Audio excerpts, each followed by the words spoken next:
अस्सलामुअलैकुम दोस्तों, क्या हाल है? ठीक हो? ये इंडीसिट कंपनी का एसी है। इसका आउटडोर गंदा था, हमने क्लीन किया है, तो अभी इसका कंप्रेसर ठंडा कर रहे हैं क्योंकि हमें इमीडिएटली चालू करना है एसी को। तो और कोई ऑप्शन नहीं है, तो फिर हम लोग इसको ठंडा कर रहे हैं। ये देखने का धुआं निकाल रहा है।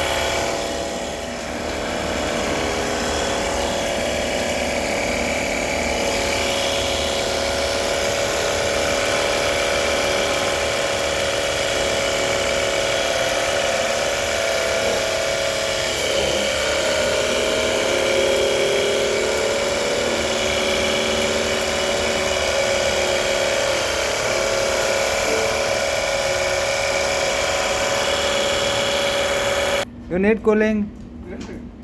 No need.